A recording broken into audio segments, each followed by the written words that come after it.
Thank you all for coming out tonight. I think we have a great program. We're gonna do our regular agenda, 4 items, and then we're gonna have our guest speaker, Mark Hachi from the town, do a presentation on the playground. So I'd like to start out with the secretary's report. If everyone had a chance to look at that. Any questions? Can I get a motion to accept? Second. All those in favor? Aye. Thank you. Treasurer's report, Al. Okay, the association, we have 3 accounts here, one which is our general fund. How we fund most of ours, where the dues go and where we pay most of the operating expenses here.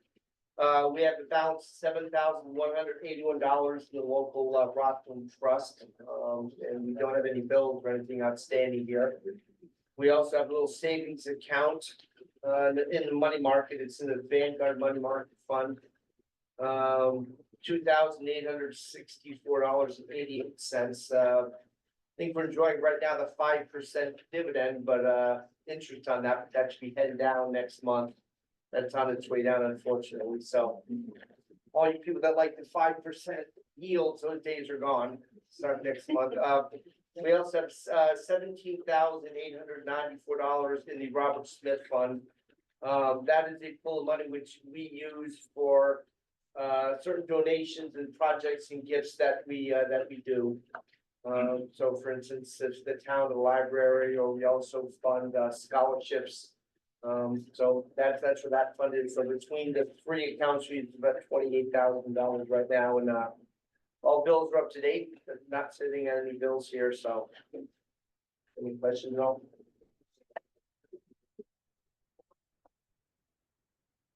Okay, all those in favor of accepting the treasurer's report, say aye. Aye. Those opposed? Okay, that's passed. Next item is election of directors. Mark Curley was involved in this. He's not here.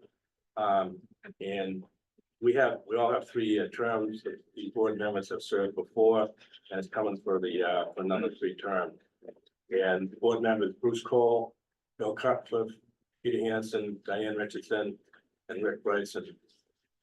And could I get a motion to all those in favor of accepting these people for a 3-year term, say aye.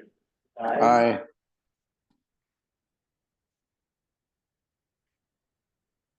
Now it's my pleasure to introduce Mark Manacci, the town architect, is going to do a presentation for the new playground. Yeah. She does the, oh, I'm sorry. She's at the Dim those lights in the center as well. Do you mind? But I think it would help just because the images are in color. Does everyone mind if we do that? That's fine. Good evening. Thanks for having us. This is Richard Ventrone. He's the senior architect at Public Works. And my name is Mark Carnaccio. We've been working with the playground group January to move this forward. And just want to thank Councilor Crowe for being involved in this process. There were some days, a couple of days where he was herding cats to be included at one point, and he did a great job moving us forward and keeping us together. We go through a little bit project for those of you who may not know. Back a number of years ago, I think it was 2014, the Recreation Department came to DPW and asked for us to do some design work to work with the Osterville Village Association to come up with a master plan for the site. And this was the kind of master plan that was agreed upon. It was a softball field, regulation size, multi-purpose field, tennis courts, a playground, basketball court, walking path, recreation community building design, bandstand, public bathrooms, irrigation system, and expanded parking.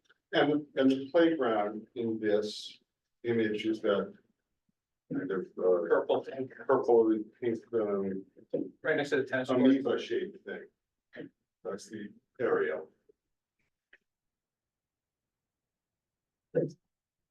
So a little bit of history, there was, the old, Osterville Bay School was on the site, and that was, kind of vacated in 2008. 2012, Public Works got involved in, improvements to the site. 2013 funds were required to replace the failed asphalt tennis court.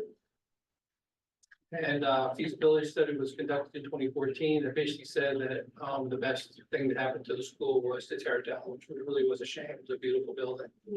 You turn off the mic a little bit or what? Why don't I speak closer? The old playground was deemed unsafe and was removed. And new tennis courts were put in. They were the first post-tension concrete courts that we had put in town. We have been replacing the old courts with asphalt, but we found that the asphalt was only lasting about 5 years. So for about 10% more money, we got about 100% longer life, actually 200% longer life on the courts. And they've been pretty much a success. Designs were developed for a new recreation building. And we, like I said, we installed tennis courts. A revised master plan was put together showing the field and the playground, tennis courts, where the basketball / street hockey court would be, and some revised parking. The community services put together a playground advisory group, and these are the members of the group. There's been a number of members that have been working on this for like 8 years prior and coming up with ideas. We kind of put those ideas together. This was the initial concept on the top there of what I thought the playground would be when we just first programmed the area. And picture on the bottom is actually what it ended up being when all the needs were kind of met. The program for the playground was accessible equipment, right? We wouldn't be fully accessible. 2 to 5 year old play equipment, 6 to 12-year-old play. The 2 to 5 year olds are important because 6 to 12-year-olds have schools and playgrounds in schools, but the younger children really don't, except for public playgrounds. Would have swings, including companion swings, slides, jumping play, climbing play, quality music play, ported play surfacing, fencing, and water. And there would need to be a balance of seating and shade on the site. They wanted to consider sail-shaped shading, emergency entrance and exit. Color of equipment would be not bland, but it would be great for the children. Boarding place would be multicolored, include patterns or games. Incorporate scavenger hunt in the theme, expand parking. Traditional fencing along the roadside would reflect the neighborhood and include some planting outside the fence area. So we had hired Real Associates. They're a playground consultant to come in and work with the group. And based on our conversations and the desired play for the playground, this was their first scheme that they came up with. This first piece of equipment to the right, it's called the Eclipse Net with an overhead tracker. Well, in the 3D, you could see it, but somehow I lost it. There's a footbridge, bounce beam, tidal wave play structure, a ship bow climber, a tandem swing, bell swings, molded seat swings, a we go round, Omni spinner with shade, and that left side was the Omni spinner. Adult exercise equipment was included. It wasn't in the budget, but it was included in the concept. Musical play, boarded play surfacing benches, picnic tables, and shade structure. And just to elaborate a moment on what you see there. That red dashed line that you see around all the groupings of equipment. That is the required clear area for play that one must have around that equipment. Sometimes those things can overlap, as you can see where the swings are. It overlaps on the end of it. But all to say, and by the way, the workout equipment is what's off the playground on the lower left. And when Mark mentioned a we go round, which is in the upper right-hand corner, upper left-hand corner, I'm sorry, with the circle. It's kind of like a modern version of those carousels we all had as children, where you could fly off of it, you could go 1,000 miles an hour. That's no longer the case, but the whole, thankfully. But the point is, it's a very detailed and regulated design process That's why we have a playground consultant, because while we know code and all, there's a very specific code and a lot of psychology that goes into these playgrounds and what's safe, what isn't, what works, what doesn't. And one thing I just want to point out is you see, even though it's just a bar from the left to right where the swings are, how much room swings take because of the swinging. So on either side, there's an enormous amount of area where you can't put anything. And just so you'll see, that X that you see is actually a shade structure. So that's not on the ground. So that's above, it's not on the ground level. But so as we go through this, you see as we move the swings, there was talk of moving the swings to other locations.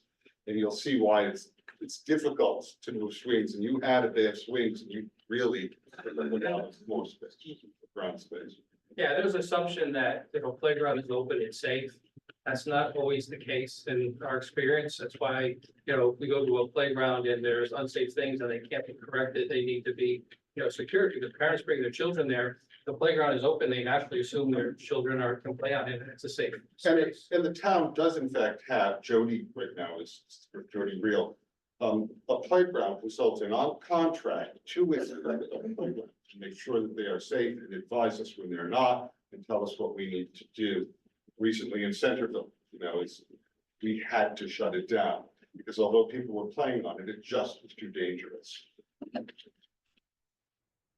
So this was after conversations and discussions with the group. This was scheme 1B. You can see that there was a new bucket seat swing added. That was something that the group.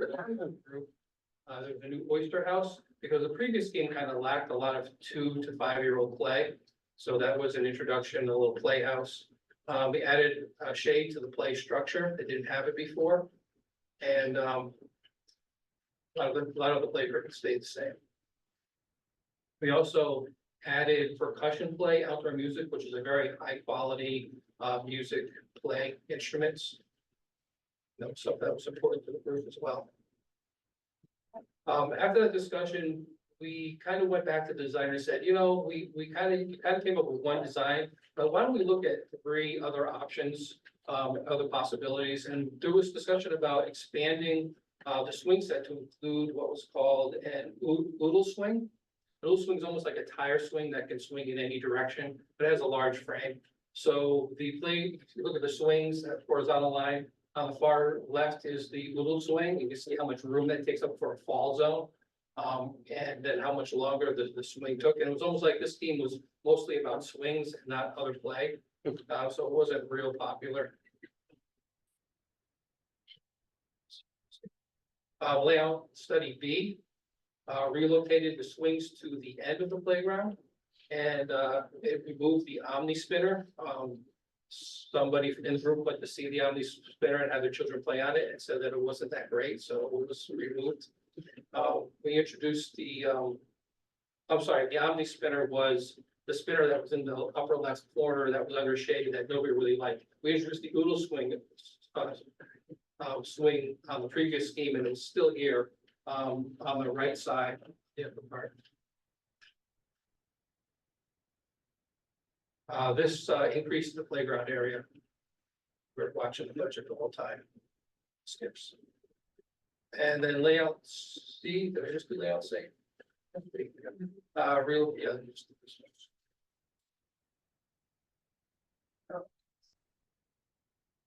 This one even not. Right. So what happens, and usually what happens in design is when you look at things a bunch of different ways, you have your favorites of some and your dislikes of others. And so the current design kind of combined a lot of those. One of the schemes introduced this children's, what do you call it? It's labeled on the plan as a birdhouse. It's really, in this scheme, it's decorated more like a lifeguard pavilion, but that was really a 2 to 5 year old play structure that was added. And in this scheme study C. So study C was really to increase the play of 2 to 5 year olds. And certain elements were lost for that. But as I said, based on having multiple designs, the group kind of picked the favorite from a bunch of them, and this was kind of the compromise with all of them. So the 2 to 5 year old play stayed. They still kept We added the tandem swing, where two people could swing at once. Ended up with the Eclipse net, the footbridge, the tidal wave play structure, the we-go round, the tandem swing, the bell swings, boulder swing, the bucket swings, birdhouse and cozy dome, which is 2 to 5 year old play, Russian play, and talking tubes, which was important to the group. This is some images of some of the play panels and that new piece of equipment that was added. Skips. So, yeah, so Richard has been working on a SketchUp model. As our consultant calls them, sketchy models. Sketchy models. And we actually had modeled this site and the surrounding buildings in SketchUp previous. So Richard has been working for the past 2 days to put this model in Or 3D. four. 4 days into our SketchUp model. I'll let him present, talk about. Hello, everyone, again. And before I go through all of this, please understand, it again, Councilman Crowe was incredibly helpful. As Mark said about herding the cats, and everyone has an idea and everyone's well-meaning, and the group was terrific, but they met on their own as well with their ideas, and they had a decade before us of their hopes and wishes and thoughts. And the other thing to think, and it was an education for us too, is that we as adults like to think we remember what it's like to be kids, and on a certain level we do. But the playground consultant is enormously helpful in helping us really understand how those little developing brains see things and see play. So sometimes things might look a little garish to our eyes, but to a child, it's really very inviting and exciting. I wish I had playgrounds like this. So this is the first view to show you, and just, you know, the colors of this. We have something called poured in place. So we all remember playgrounds with mulch and dirt and rocks, but now there's a material which is kind of like a spongy tire-like material that is in fact poured in place, and underneath it there's a solid thicker level which actually changes the thickness of this pad under the half-inch surface on top, which can be whatever you want it to be in terms of color and design. That changes depending on the equipment you're using. So even that is dictated by a very stringent set of safety guidelines in terms of how thick it is underneath. The top layers are a half-inch. But so what you see here, the colors, the committee did have a palette they chose from. And the designers, the playground companies provide us the equipment, and there are lots of knuckles, and you'll see as we go into it, connecting pieces to all these components that they make different colors. And while I would say 95% there, we still have to massage it a bit with the committee in terms of final color palette. Here, I'm terribly sorry, I'm bad with road names. What's the road there? The library is at the very top center of the screen. What's the road? West Bay. West Bay, thank you. There it is on the upper left. There's the Verizon telephone building.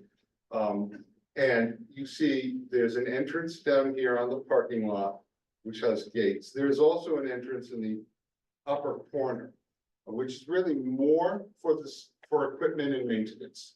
That gate will probably be locked most of the time, so that entry and exit into it can be monitored by parents more clearly, and people can just come in off the street and walk into the playground. So you have to come down, and then the parent can be fairly safe in knowing their child can't just walk out the side of it.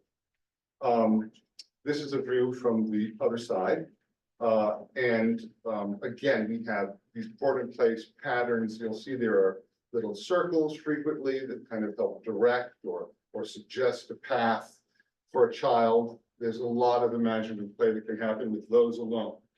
We haven't even really discussed the pattern, and Yeah, we have. this was a suggestion from the playground company, and Richard kind of modified it a little bit, but we're still have to have some conversations about the pattern for the part of place.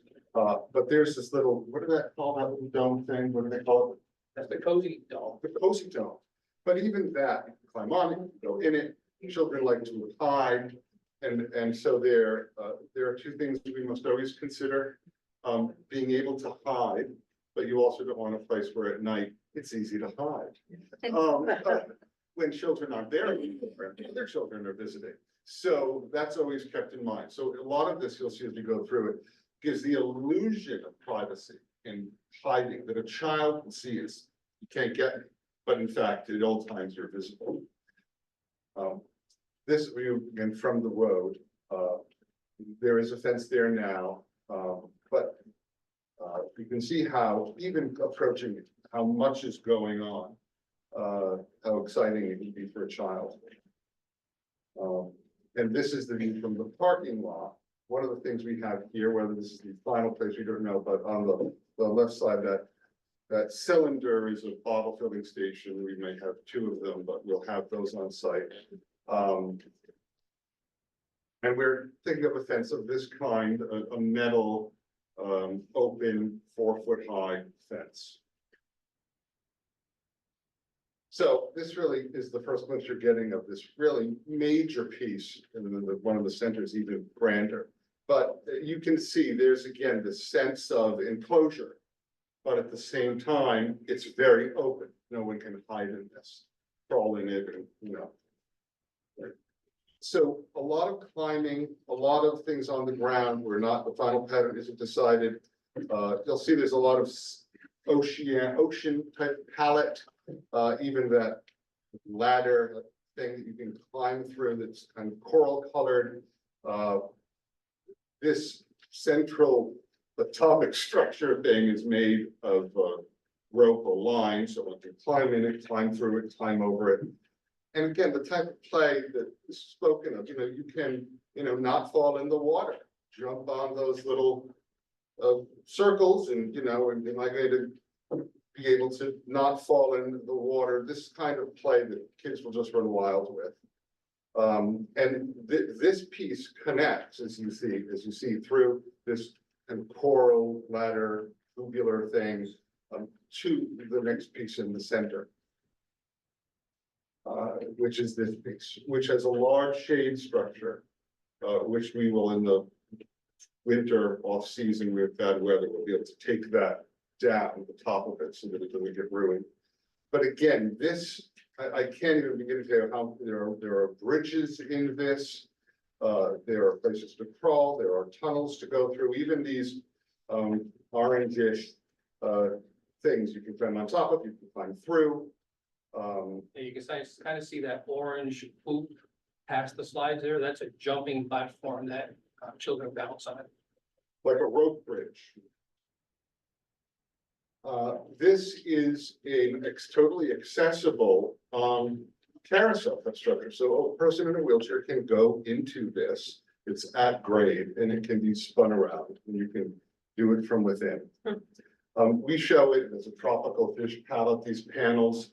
Is it that? Do we want it to be something different? Maybe we'll have more local fish. It could be whatever we wish it to be. We haven't exactly finalized it. How many things can a person in a wheelchair, a child in a wheelchair play on a whole playground? All this equipment is considered accessible. They have transfer pads and different things, so not necessarily in the wheelchair, but as far as climbing and moving Right. every piece of Because you equipment. showed a picture of a kid in a wheelchair and I can't see him Yeah. jumping up and down on that thing, so. So, but to whatever extent that they're, it's Comfortable. comfortable, yeah. That's a good point. One of the things that we were told is that most of the danger in playing in a playground occurs often, sorry to point fingers, but it's the parents' fault because they'll lift a child onto something, as opposed to allowing the child to decide for themselves. And they find that children are very self-limiting. They will, to a 2 to 5 year old, while they might want to go on that big thing, they'll try, but they'll see that it's they'll stop themselves when they're uncomfortable. So the same with a child that has a disability, perhaps use of their legs. They can do whatever they wish to do. There's a lot of hand and arm type of things where you can lift and pull on it. So the swings, we have this double swing. little tete-a-tete swings. And there is a swing on the far side for a child that would need to be in a bucket, very small. There's one where you can transfer the child in a wheelchair into it. And then, of course, the regular sling swings that we all know. I'm sorry, was there a question? And this is again, they're calling it a tree house, I think on it, it says surf lodge or something. But again, lots of play. And even these steps can function as a transfer type of thing, so a child can pull themselves up. We also have something that was spoken of by the committee and really wanted. Initially, there was talk of having an actual electric type of speaking kind of telephone thing that one could speak, but long-term maintenance of that type of thing is difficult, and if it fails, then it's done. You're not ripping it all up to make it work again. So instead, they look like showers, but on the far left and then on the far right, I'm sorry, and then on the left as well, you see there's a speaking tubes as well. And again, we make a lot of patterns, connections. So from that little dome, there's a balance beam of sorts, so one can try to not touch the ground and get through. We have picnic tables, places to sit instead of 4, and benches around with shade as well. There's also this, it has 2 sides actually, which is an interactive thing. You can see from the shadow on the far left, turn things. There's on the other side, you can hypnotize yourself. On the other side, there are things related to bee anatomy, those kinds of things. So one can interact with these. There we are. Well, I'll go through it one more time just so you all can see it.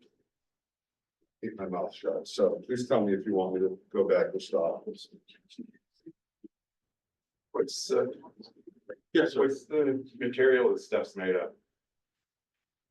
It's made of metal, it's made of powder coated metal, plastic,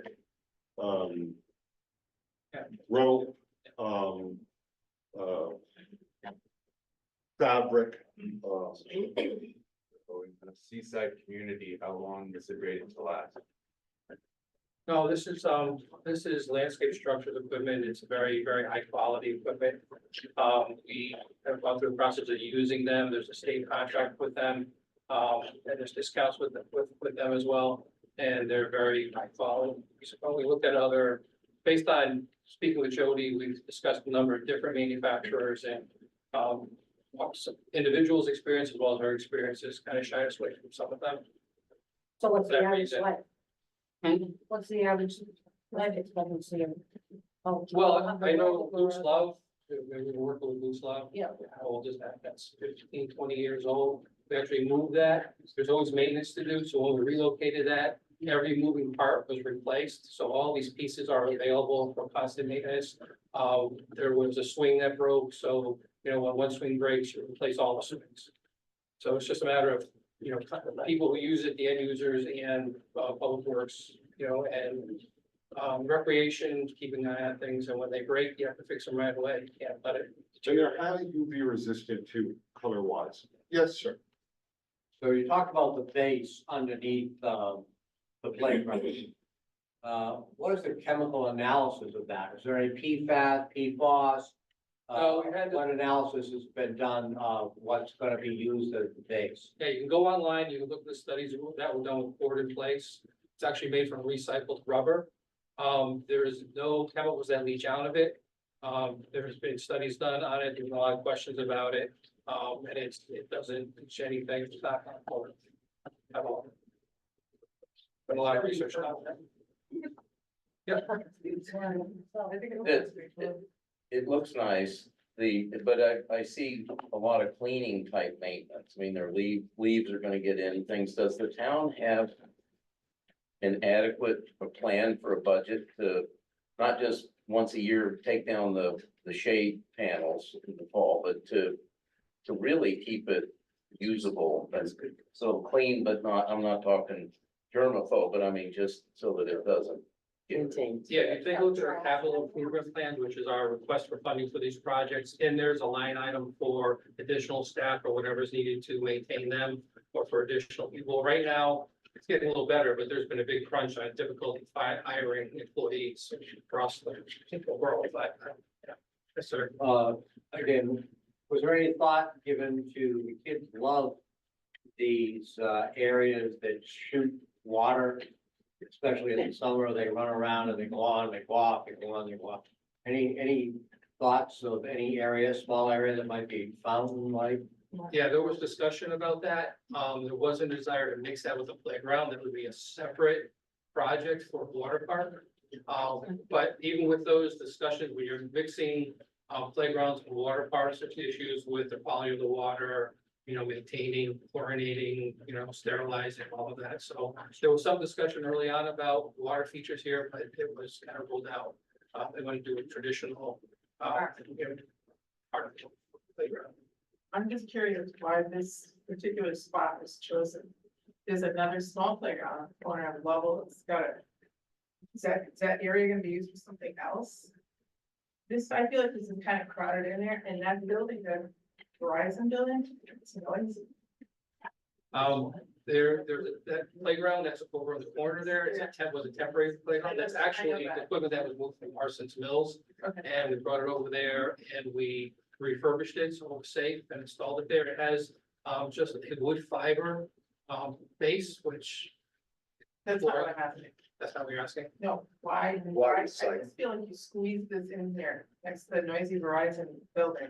When you had that great big space over there where you could take that old playground down and put this over there. Is that area there where that old playground is that designated for something That else? was designated to be multi-purpose field for playing for soccer and all those things. I don't know, it Field just like it's space. just sort of Okay, crammed in there. well, we will discuss that. I think part of the thought too is that the sense of enclosure that was provided by it was something that we thought would be a positive.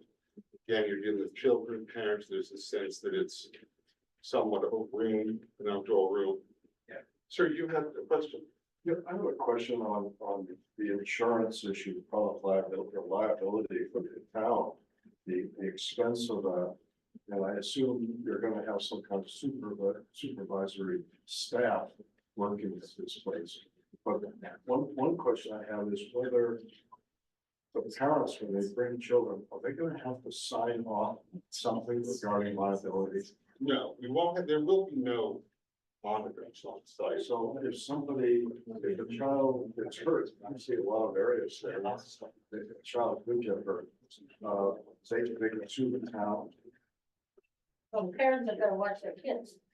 Yeah. Well, there is an assumption with that, and the reality is one could, the child could slip on a sidewalk and sue the town as well. So it is very, this equipment, unlike, historical playground equipment, which seems almost like torture equipment by today's view of things, is very, very much designed. Connection points, how bolts are placed, are designed very carefully to avoid pinch points. Even the distance between things where a child's finger can get in. These are the kinds of things that don't exist in the architecture code. Because we just don't get into it on that nitty-gritty level, but they do with playground equipment. So yeah, there is absolutely a chance for a child to be hurt. One can fall and break a limb if you get too high. I mean, it's that possibility is there. I think as you said, the thought is that it's on the parents to decide what their children play with, and again, ideally let the child self-limit.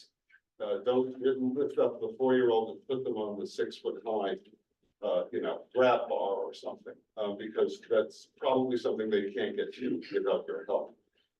So we're comfortable with it. I don't think the town, Mark is really concerned about the legalities of it. It's a very safe environment for children. Sure. Might think seriously about have some signage. I was just gonna say that. says Exactly. use this, that. Yeah, all the playgrounds have signage like we. Just was- Hold on a moment. I don't know if you can see it in one of these. This isn't gonna be a drop-off spot, it's gonna be a place where kids can go have fun with their Each parents. piece of equipment, and I'm sorry they're not here, we have them, each piece of equipment, each grouping of equipment has, and they're very handsome. By the company, a design sign. And that sign states what age group it's for. And cautions against, supervision, all of that. And so if it's an 8 to 12, it will say this equipment is designed for children ages 8 to 12, and it also cautions parents to be very mindful of all of that. And these play equipment companies, quality ones are aware of liability issues, and so they meet the ASTM standards and all the regulation requirements. And that's why we have Jody Reel, who is a playground consultant, because she will come in at the end and inspect everything that's installed and make sure that, when they walk around with a little doll's head and they stick it, make sure all the clearances meet the requirements. Yes, sir. Sure, You have a timeline and a budget. We do. funny, you should ask. I thought it might help. So here's the budget, current budget. For the project and the parking, went to capital, we went to the capital improvement plan for funding as well as CPC for the playground. We are currently over budget with this based on those numbers, but there is funding for other projects that we've completed on site and the money there that can get transferred in. So why don't we read the numbers, because I can't imagine most people can read them, I'm having difficulty here. So the costs are, what was it, 717? Playground equipment, I have my glasses, also agree, $300 and about $40,000 for the equipment. The musical equipment's $30,000. Playground equipment installation, $120,000. Playground surfacing, $135,000. Shade structures, we go through the whole list. Total for construction, it is $1,355,000. Then you have your soft costs, your civil engineering to prepare the site, playground consultant, project management fees, and your advertising, printing, You have a total? 1 million. $1,706,000. And right now, we're $343,000 to $627 over budget. But But No problem. But we pay over. there is, I'm passing that straw voter at the end of this meeting. there are other projects that were on site that were either completed and there's additional funds, or that there is funding for projects that hasn't been spent that we're be requesting a transfer to this project. That balances the budget. You get the timeline? I have the timeline right here. Okay, why don't we go through that? So this is conservative because there's still some unknowns. So we're looking at, right now, if you take a look at the red line, that's where we are today. Down that hectare. No, No. our board member who wants to. Maybe I can move him. Pardon me, Hector. There we are. So we are currently at our village association meeting today, the 15th. We have some design development going on. I have programmed in there time for more community outreach and feedback. Additional funding request is independent from the actual schedule to complete the project. You see it floats there. Constructing documents, I have 120 days. I don't think it's gonna take that long, but I'd rather say it's gonna take 120 days to deliver it shorter than that, make you happy rather than be longer and have to upset at me. Bidding, 45 days is pretty standard. Award takes 21 days, and then I'm carrying 6 months for construction because we may start in fall and end in the spring. So that's March of 2016. It's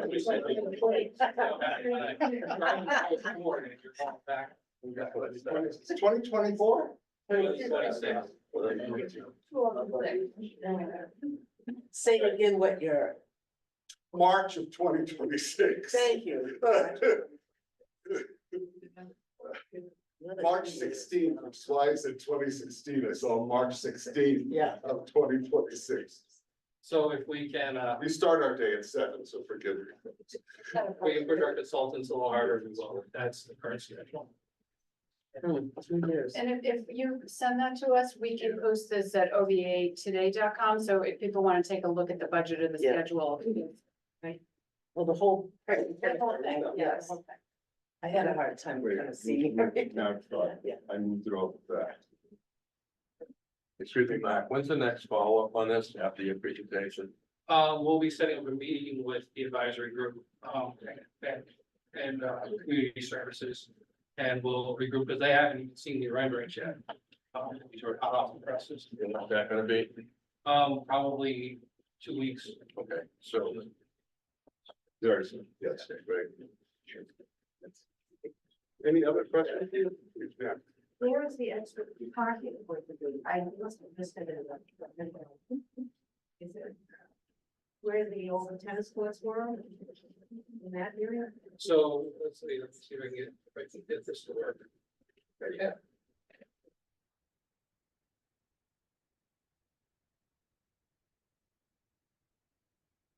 I have it. Just skipping right here. We can take a look at.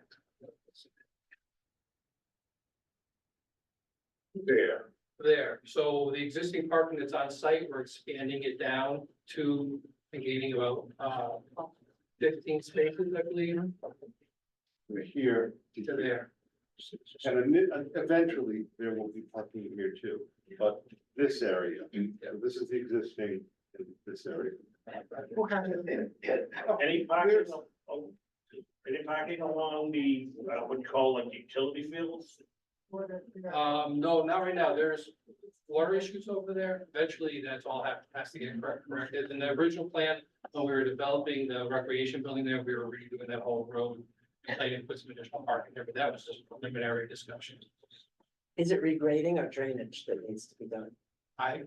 Well, you know, the road narrows down to like Yeah. one lane there. And so we were rolling one point out light of that, but now that the recreation building's kind of fall. Okay. Got to be a different discussion with engineering. And also on our list of things, I'm sorry, sir, if you would, time on that parking again, please, for me. The additional parking. That's the least player, right? So to the right, to the right of that, right there, that's a building. So that is not yet designed, That house. yeah, bathroom building, storage room. That we will be designing for the site. Yes, So, that's what I was gonna ask you, it's with their new restaurant, it is. that's not it. Or that's a bigger picture of what you're gonna put it out. That's a bigger picture of the restroom. This is just a restroom facility with a storage So room. like doing the same time as the rest of the stuff. It's not, it's gonna be scheduled later on, so for the time being, and right above the playground, you see that little square? The lower right hand corner of the Verizon building, there's a little dark square. That's a screen for a porta potty, they're handicap accessible. In the meantime, Thank you. Yes, exactly. A few more questions? What would you say is the ideal number of children and parents using this space at any one time? And the other follow-up is, what will the sign say as you enter it? As far as the parents' responsibility for their children being there?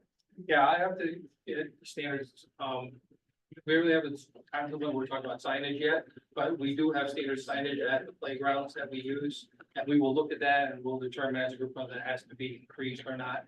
I really don't have that information right now. Do you have a sense of how many children? Is this designed for like 20 children or 40 children or?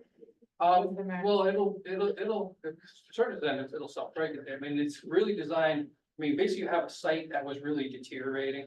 And so And this- that all the, sounds lovely. It sounds like everybody's gonna want to go there. right, and to a certain extent, you want that. It's close to the village, it's close to the library, right? I think summertime will probably be busier than wintertime. You'll have to run many kids. I would say 20 children, usually that's what we're seeing in there. Well, one of the things I was trying to say, but I don't know, we don't know exactly how many, there's not a maximum occupancy for it because you can interact with it in so many different ways. I mean, there can be, I don't even know, I mean, on these pieces of equipment, a lot of children, so I think it will, in a way, amongst itself, regulate.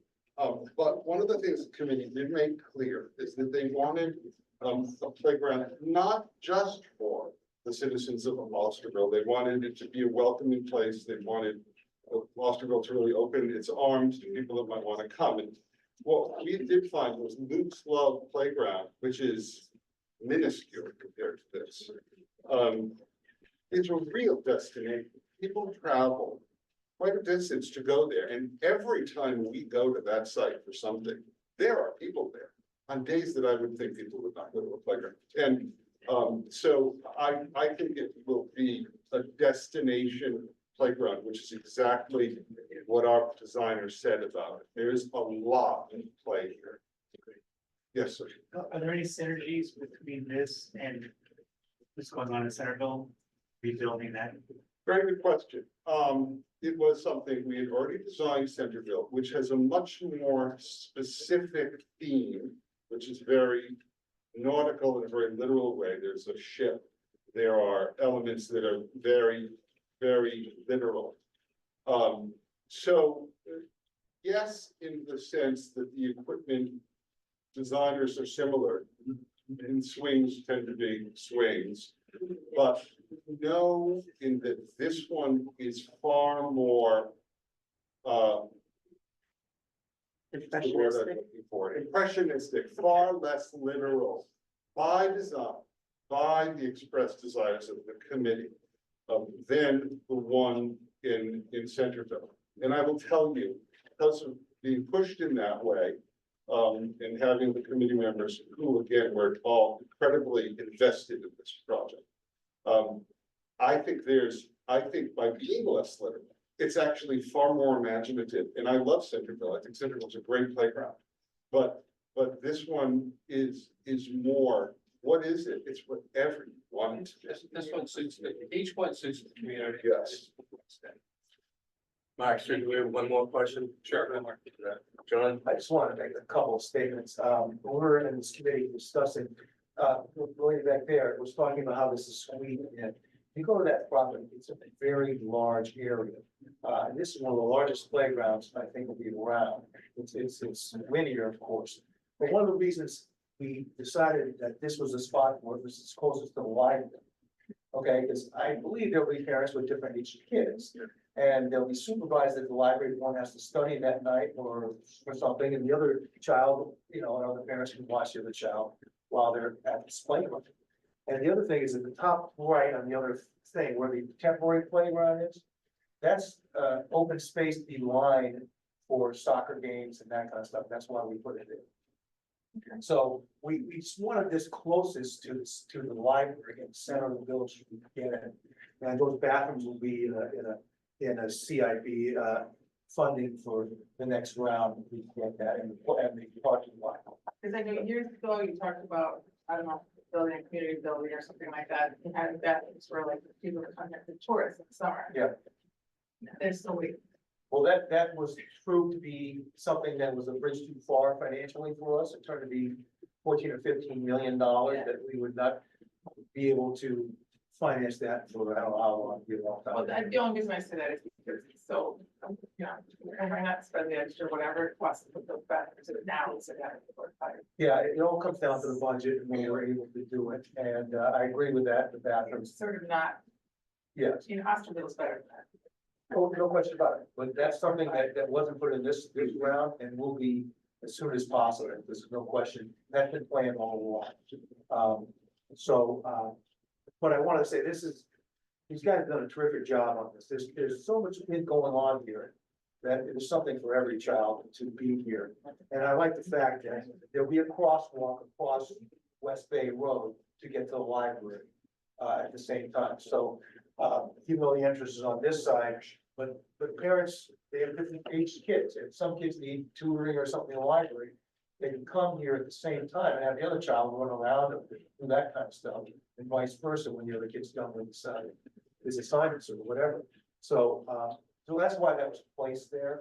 And there, if you go on the site, there's a lot of room. This is a big playground, and we're pretty excited about getting all we got in this thing. It was we had people saying, "Well, we want this piece of it versus this piece." We got almost everything we desired in this playground, for all kinds of ages and different abilities and people with different interests. And they did a terrific job on this. Yeah, there was a perception at the beginning, before we went to the site, that the site was too small. But if you actually go there and you stand there, it's a very large site. It is. I would advise you to walk it because you were just there last week on those impressively hot humid days. And I'm telling you, walking around, it's a big footprint. It's very, very large. And I'll tell you, it's a joy to work on it. I mean, we're like kids working on it. It's very exciting. And, I think their little heads are going to explode. I have one more point I want to make, I'm sorry. Another reason, this is, it will be a draw for a lot of people coming to the village. It's good for a village, it's good for businesses. Vice versa, that's why we put originally we put a softball field in here, and that was to try to get the men's leagues here at night, in the afternoon. There's no lights here, so they cut off at dusk at 8:30, and they might go and have a pizza or something, so. Bringing people from other places into the village is good for our merchants, it's good for the village overall, so that's what we're trying to do. Yes. That's a good location, if you do the trees, so the trees don't get left, because those are wonderful shades. Yes, it is always our intention to leave as many trees. There's one, I'm sure you all know it, there's one very particular, very giant tree there. Really could use some pruning because it's not as pretty as they could be. We're gonna have our tree warden look at all of them, and it is always our desire to save as many trees as possible. Yeah, we're having a survey done now, and they're gonna map canopy of the trees and location of trees. That tree may actually be on the horizon site. I'll share it. Great, appreciate. Supplemental lighting will be for the area, so that it be Oh, all in the early winter. all through these projects, there's been a desire not to put lighting on the site so that it's not lit up at night. And it doesn't bother the butters or the neighbors. So there isn't any plans for lighting. There may be some plans as we get into it for lighting along the walkway. So that that's lit with low lighting and so that there is some site lighting, but not necessarily light, so people could be there at midnight or 11 o'clock at night lighting. Good. Okay. Thank you, appreciate it. And around.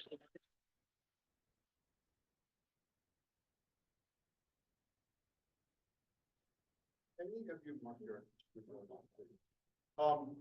if any of you think of other questions you have, or would like more information, or would even like us to send you an image of something, please reach out to either Mark or me. We live to serve, so we do enjoy doing this. This is why we're here. So please feel free to reach out to us. Great, appreciate it. Thank you. Thank you.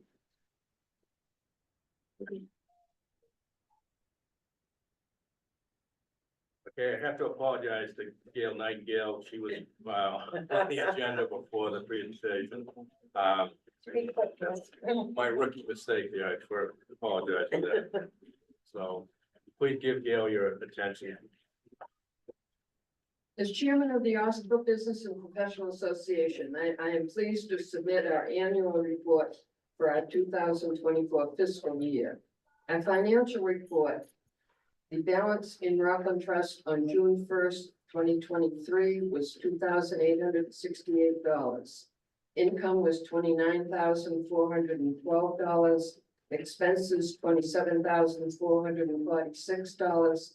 Closing balance on May 31st, 2024 was $4,834. A detailed report submitted by Pat Glover, OBPA Treasurer, is attached.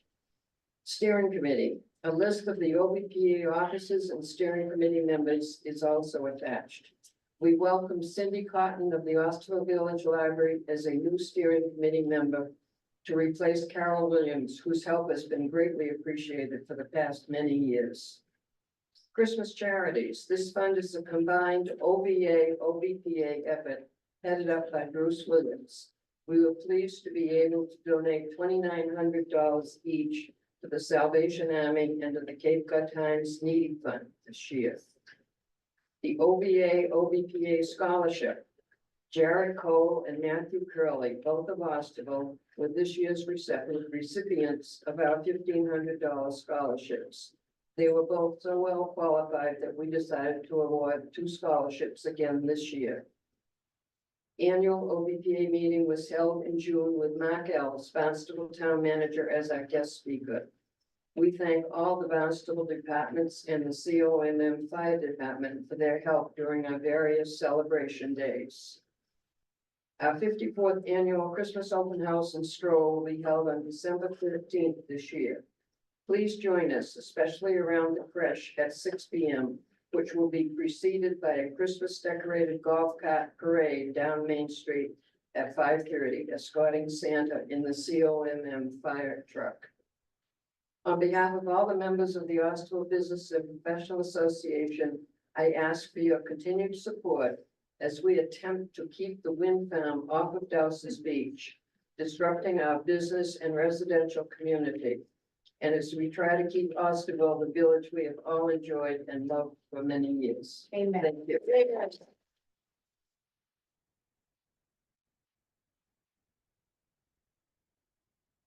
Thank you, Gail, for all the hard work you do, really appreciate it. Next is Town Councilor John Crowe. Thanks, Pete. First, I do want to also thank Gail. We had a wonderful village day, not long ago, and it was one of the most well attended. And it was just a delightful event.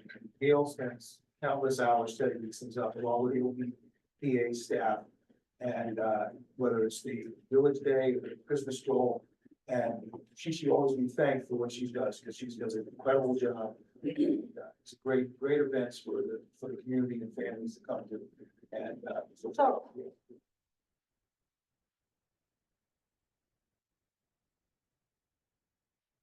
The other thing I'd like to, I'm sorry they left, but Richard Ventrone and Mark Marinaccio and their staff and the staff of the Recreation Department, Chris Ganella, did a wonderful job with us. They were very helpful on this playground committee. They were frustrated at times, trying to push things and, why can't we have this and that? And they found a way with almost all the things we thought children would like and in this playground. So they should be commended for what they've done, and also the staff of the Recreation Department for helping us out with that. So we're really looking forward to this. I'm sorry it's going to be another year and a half probably until we get it done, but we've been talking about this since 2010, I think. So better late than never. I've got three quick issues I want to talk about. First is the wind. Tomorrow night, or August 15th, is our town council meeting. And during that meeting, towards about 2/3 of the way, there will be a workshop on the wind and what the town council members are considering for whether to go ahead or not go ahead, or just their vote and deciding on Dowson's Beach I'm talking about, whether to support that or not support that. Whereas the council to this point in the town has said, we are not supporting a host community agreement for Dowson's Beach. And we want to make sure we have the whole council discussing this, be in public, and then probably a month later, there'll be a vote on that. Just so we can move forward as a group together. And from what anecdotally, what I say is a large majority of that council, from what I can see, is we've had enough here. We've done 2 of these projects, and Dowson has stepped too far. So I just want to keep that in mind. There's been a little consternation in the public about how the process for the vote was taken for what they call a side agreement, which is really a side agreement to actually adjust the host community agreement with the town council. It was very close. It was a 7-5 vote. But I voted against it. I don't believe that these projects are good on our beaches. I think there's alternatives to landing these projects. And I still believe that for Craigville Beach.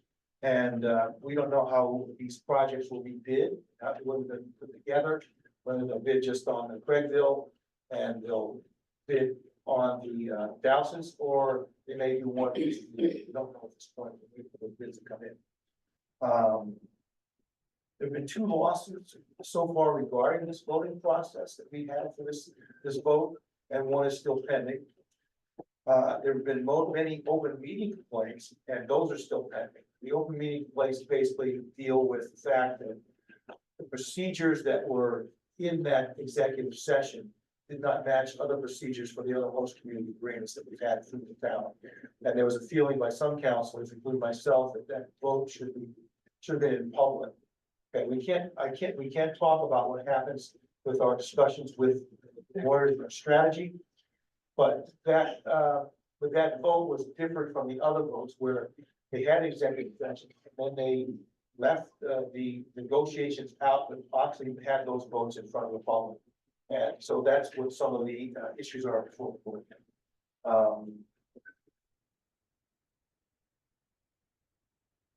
There's also an effort, to have the council revote this agreement in public. And we'll be hearing from, I know we'll be hearing from a number of citizens tomorrow night concerning all these issues. So it might be something you might want to come to or tune in tomorrow night. It'll be an important meeting.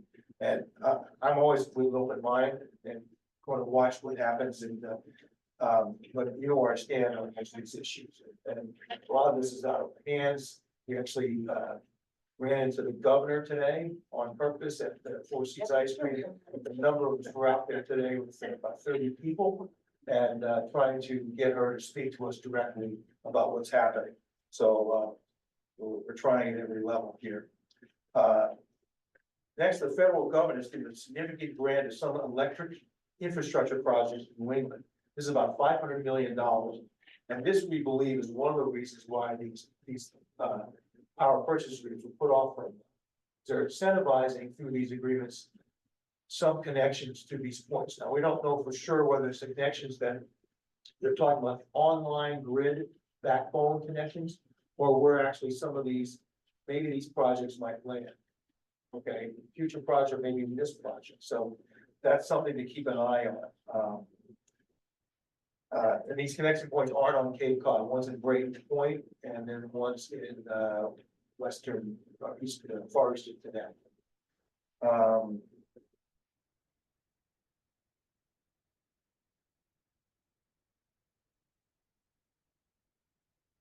The announcement for the request for proposals for those were Friday, September 6th. So that's been put off a month.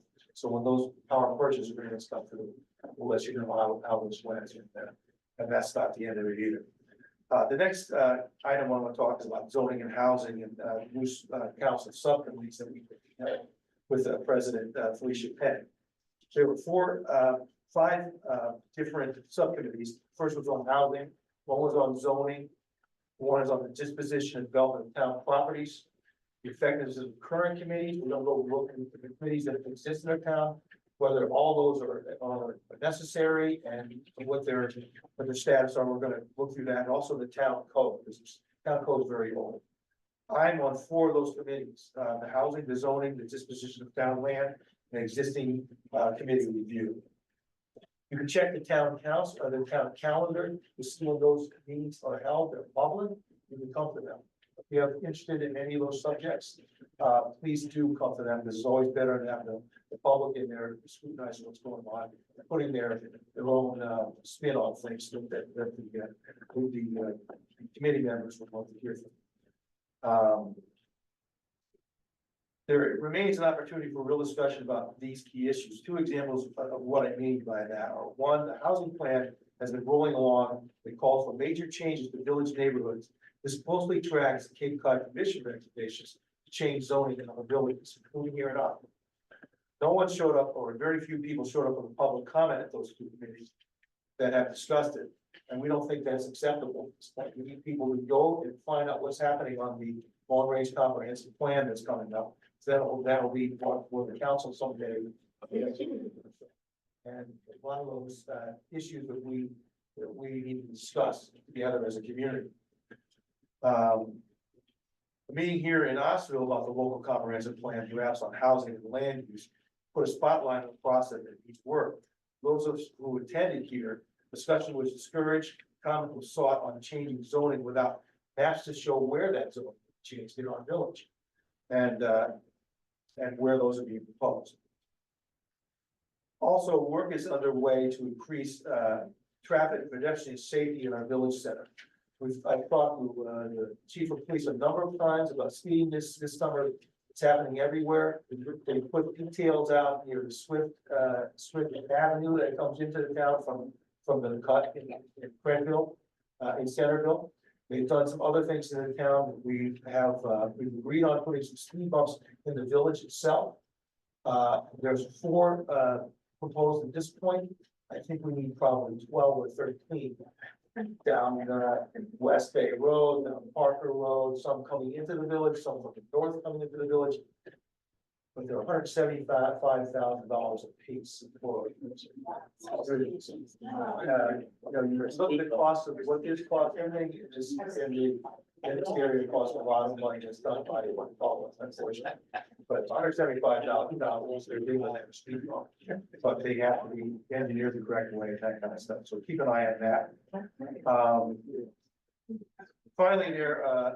Finally, we've got new email addresses and phone numbers as town council. One of the things I argued for legally was the way of our town has not been very diligent on public emails from counselors and other commission members. And one of the solutions they did, they gave us all new phones. We all have new addresses. These will be kept in the servers from the town. So they're on FOIA requests, what's happened and what is discussed. Those can be found and read from the counselors to the other counselors and to the town.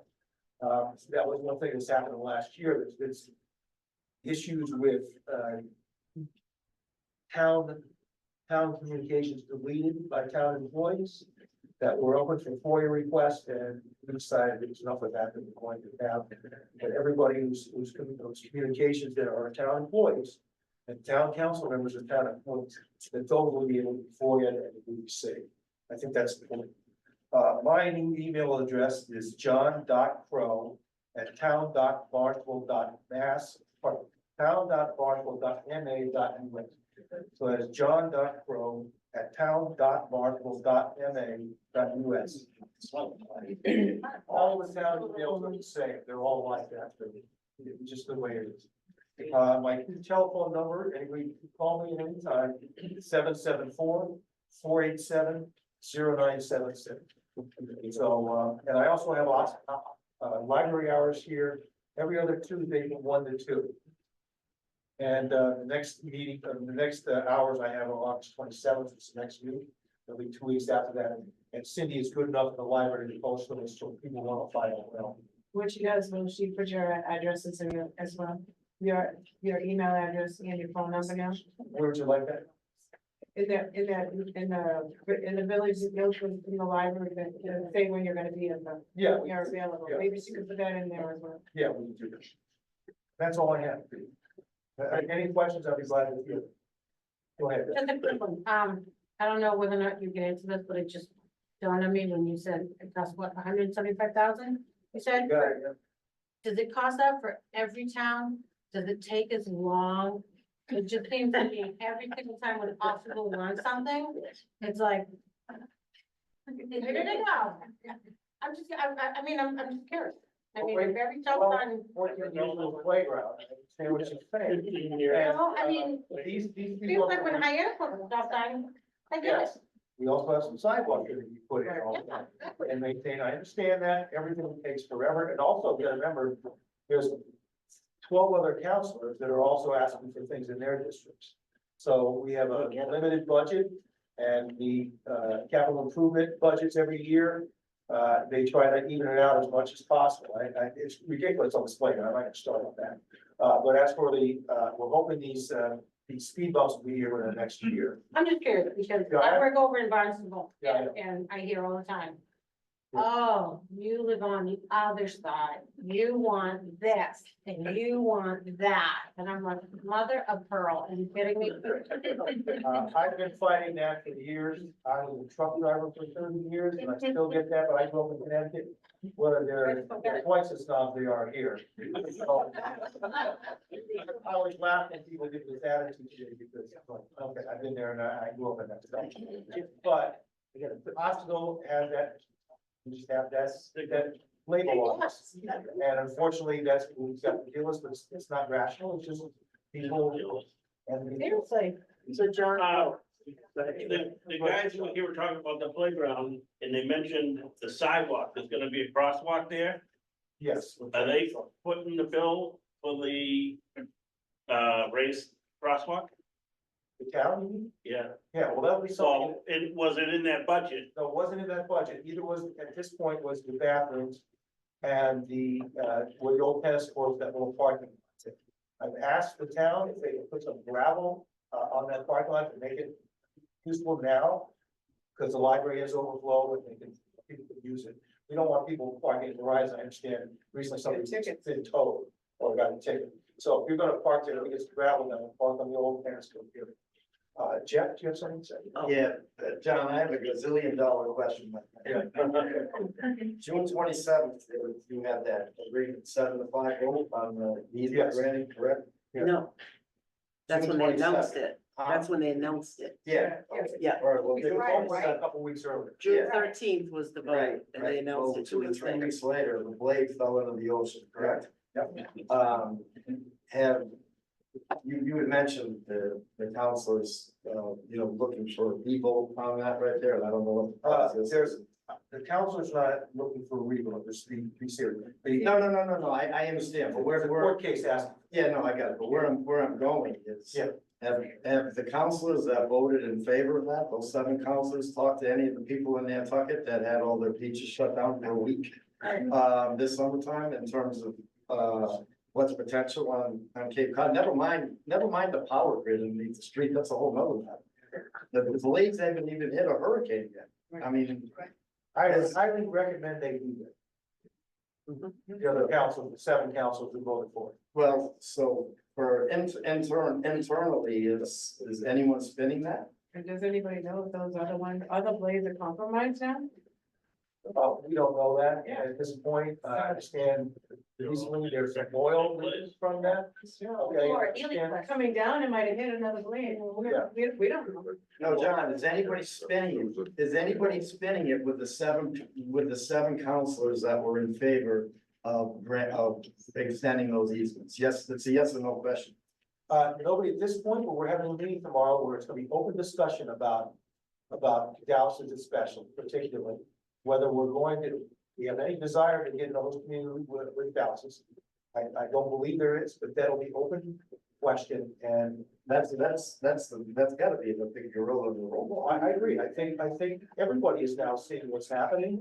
Now, I don't know about these other 7 counselors. Some believe that this is the way to go for future power, okay? Some believe that there are better ways to do this, staying with the wind power. Personally, I'll just say, I think there's better solutions and also less expensive and more reliable solutions than putting wind out in the ocean. Yeah. Okay, because it's very dangerous, and just like you say, I'm waiting for the first nor'easter to come through here. And that thing was blown down in just a windy day. I understand. Okay, I don't wanna see these things blowing down, all the oil get in the thing, but, after this point, people think, oh, this is great. Well, I'm sort of like, knock on wood, like to see a number, the first nor'easter knock it down and they change the discussion about this type of power. I don't want to see I don't wanna say that, because that's not, but I feel it's wrong, I can feel that certain things are attempted. Suzanne's better to talk about this now. I hate to leave my favorite subject, the open.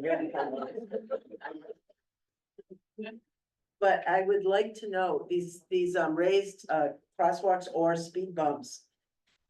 For 175,000 each, what happens when the sewer comes in? They all get dug up and rebuilt? Yeah. Exactly. For 175,000 Yeah. again? I don't think that's speed post signs, 10 miles an hour. Oh, I'm just not quite, I'm not quite sure about pushing that much construction before the sewer. Just saying, John, sorry. Sorry, do you have something to say? I was just asking, if we considered waiting until the streets are dug up for the sewers before we put in speed bumps and raised crosswalks. I will bring it up, but we're in the 11 to 19 years, we're the next 10 years, so we still might be waiting another 10 years. Oh, for the sewering. For the speed bumps.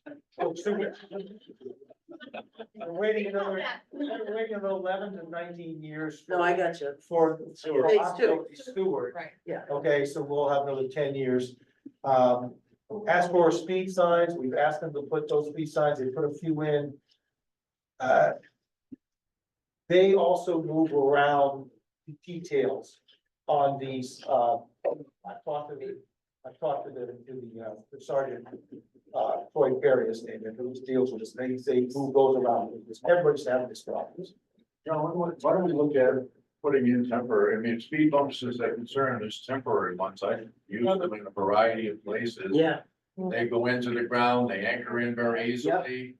And, you know, cause come the snowplow time. Yeah. If it ever snows, but I mean, seriously, it's an easy thing to go in and out.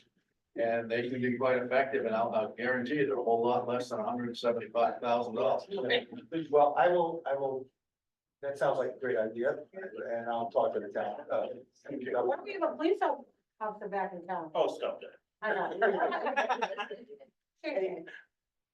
They talked, at the last meeting, with possibly putting a stop sign at the old country store. Yes.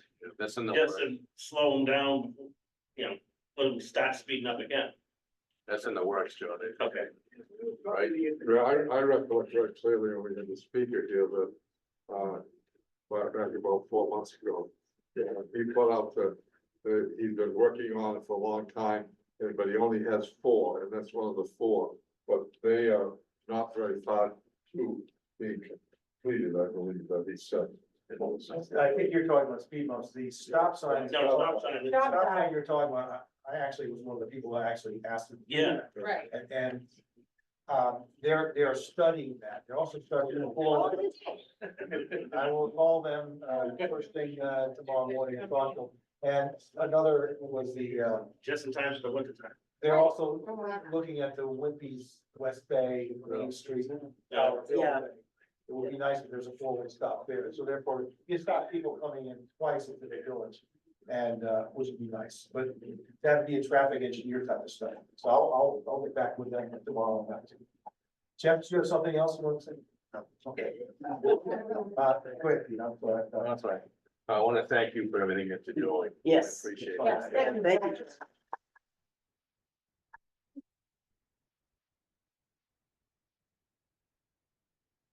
I go to old business, and I do a status update to town plan implications for Osterville. And Bruce Cole is gonna do a little summary, excuse me.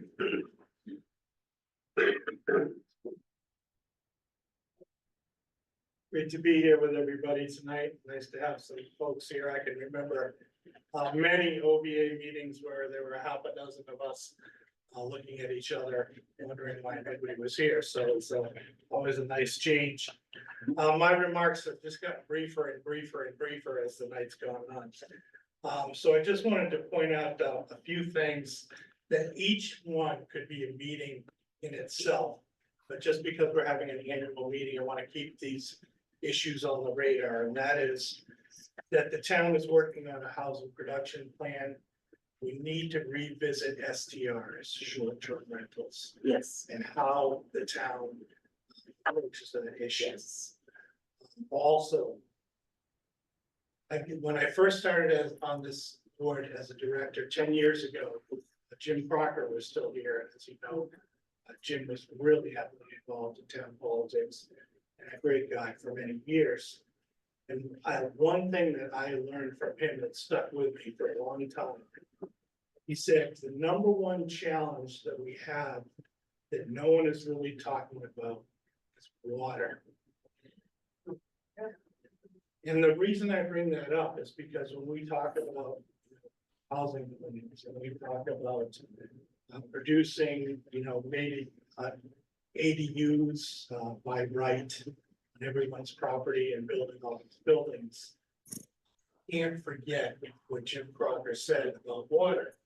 And he's not talking about what Z Crocker, his cousin, has talked to us about before, which is, wastewater and how we approach it, which is being addressed by the sewer system. We're talking about drinking water. Yes. Bathing. And I think that there's an impression that there's an endless supply of water for Cape Cod, but there's a little secret out there that that's not necessarily true. We actually have towns on Cape Cod buying water from each other to keep going. So we're already doing that. what's gonna happen when we allow people by right to build another building? The dishwasher and washer and a shower and everything on their little half-acre lot, all over than half a mile of Osterville. So these are things that we really need to think about. So you've been given a copy of a document prepared by Osterville Watch, who is operated by our friend Heather Hunt. And it is a thorough review as usual, supported with documentation of the Cape Cod Commission final policy. And I've looked at the Cape Cod Commission regional policy, and they did an amazing job. It is an amazing document. And one of the problems with that document is, raise your hand if the Cape Cod Commission contacted you for your opinion. Seeing none. So the people of Osterville were surprised when we reviewed that document to see a big bullseye around the village center of Osterville targeted for economic development. These decisions about targeted economic development in and around Osterville are being made without the residents of Osterville for the most part. So the reason that Heather produced this handout for everybody tonight, and please grab it and please take it home and review it. It's also online. It is way too extensive for me to go through page by page. Usual is excellent and it's really well done. But what we have here are strength in numbers. And the reason I say that is because no one has ever complained in Osterville about single family zoning. I've been coming to OVA meetings for 10 years. Not one person has ever said, geez, I wish we would get rid of single family zoning because I hate my house, I hate my neighborhood the way it is. Nobody's ever complained that the village is underdeveloped. You know, we have developers here with good plans. We like reasonable development. But nobody's identified Osterville as a place that needed to be massively developed. With apartment buildings and condominium buildings. You know, do you realize we just within a half a mile of where we're standing, we have like a dozen condo complexes. Yeah. In cottage colonies already. Yeah. So do we really want 3 dozen more? I'm not sure. I'm just throwing it out there. The other thing that's involved in the long-term plans for our village that we haven't really been consulted is the idea of expanding multi-unit development downtown with commercial property at the base, which sounds like a great job, but one thing they're encouraging is developers to leave off parking. Right. Because they want people to use regional transportation. Raise your hand if you've ever ridden a bee bus. Nobody does. It's actually great. I'm sure. A lot of people rely on it, but every time I see a bee bus, there's maybe 1 or 2 people on it. And then remember July 4th weekend. The 5th and the 6th were cloudy gray days. If you came down to Osterville on either one of those days, you wouldn't have been able to find a parking space anywhere. Trust me. So all this has to go in to our long-term thinking. And a lot of it is in this document, because what happened here is that the Cape Cod Commission drafted a proposal that involved our village, targeted it for development. The town basically duplicated their principles and put it in their town plans for the future of Osterville. But we do have a mechanism for being involved. We actually have a few. John mentioned them. We have all these new committees created by the new town council president. We need people to get involved in this. We need people to sit in on them. We need people to attend them. It's really important that we are vocal now because these decisions are being made now. We're having a local comprehensive plan that Jennifer sits in. This, none of the public ever mentioned in their ideas for this plan, changing zoning. No one from the public ever brought that up. But yet, that's what people want to do in Osterville, is change single family zoning and allow people to do whatever they want, basically within a half a mile of the village. Nobody here is against economic growth and economic development.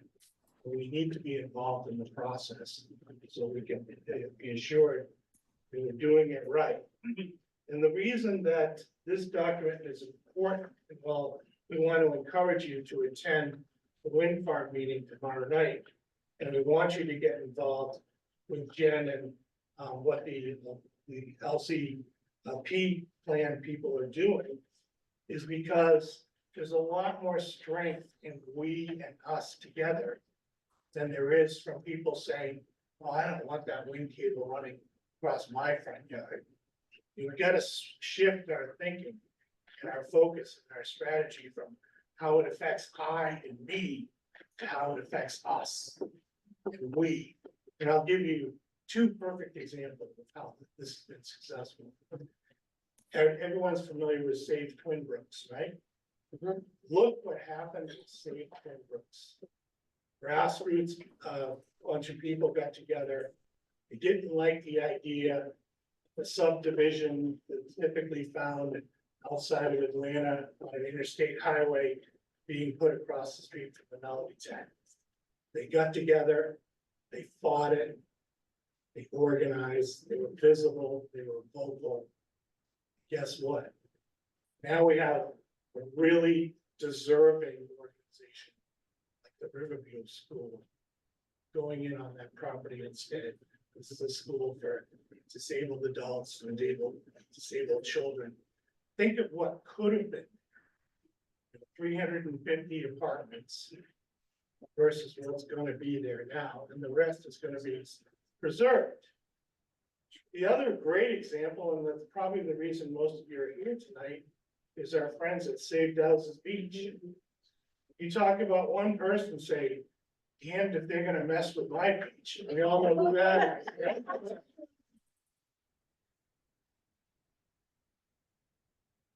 But look what's happening.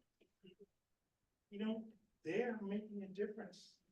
They're not making a little difference, they're making a big difference. So we need the same thing to happen. That's why we need you to look at this document and understand what other people who are not Osterville residents are proposing take place in our village. Because we want to remember that Osterville is Osterville, it's not Oster City. Yeah. And if you look at this very carefully, see what's being proposed, you'll see that a lot of bad things could happen that would really change the character of our village. Finally, I want to show you one thing, if I can find it over here.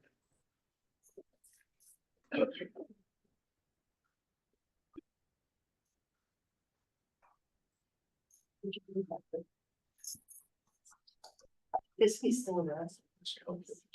Cindy was gonna do this one, so.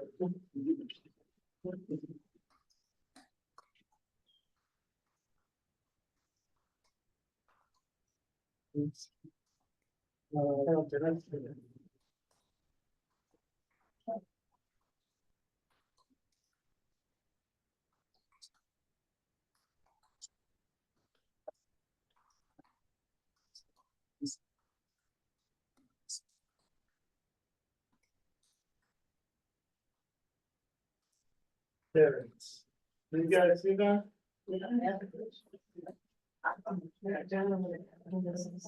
Oh, great. So this is important. It relates to what we're asking you to do tonight. So this, I was able to get from the town of Barstow. This is current as of May 22nd, 2024. These are real estate taxes by village. This is the first slide I want to show you. $187 million worth of taxes. This is how it breaks down.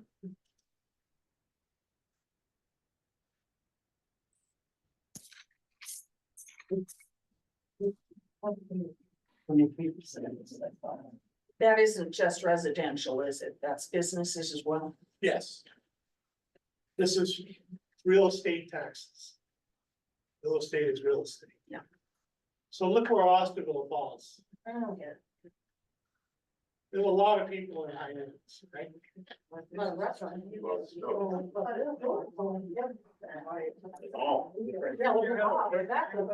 have a breakout, you have a breakout between commercial property and residential. I do not. I was able to get this, and believe me, this is. So I show you this one because when we're talking about, economic development and opportunities, and some of the plans that the Cape Cod Commission has for us, as well as, some of the town drafts. We can think of Osterville and Centerville as being very similar. Right now, we're both facing similar challenges with the wind farms, right? Centerville more than us at the moment, but soon, hopefully not, we'll see. Osterville is definitely on the radar, and the other place, of course, is Kituitt. A lot of big trees in Kituitt, a lot of beaches, a lot of coastal areas. So those three villages, those little villages, account for half of the real estate tax revenue in the town of Osterville. So when we are encouraging you to be vocal about these issues, the point is, you have every right to be. The other point, though, is that we need to be. And the reason we need to be is this. So we have 50% of the real estate revenue comes from Kituitt, Centerville, Osterville. Out of the 13 council seats, we have 4. That's one of those 4 villages. Yeah. So 30%. 3 villages. 4 and 3 villages. In 3 villages. Yeah. So John Crow and previous councilors have always done a great job representing Osterville in all of this. What we need to do further is do a great job representing Osterville for ourselves. Because without us, we aren't going to be able to achieve and protect and preserve what we already have. And what we have is really similar to the folks in Centerville, and the folks in Kituitt. That's why we think that partnering with our friends in Centerville, that we did with the wind farm, and those in Kituitt, will be a good future plan for all of us. Now, this is a breakdown of Barnstable, sorry, I lost it. Barnstable precincts. So it's full color, Yeah, there it is. big map. That's just to show you how they're broken down currently. Look at this slide. Oops. Look at this slide at the top here.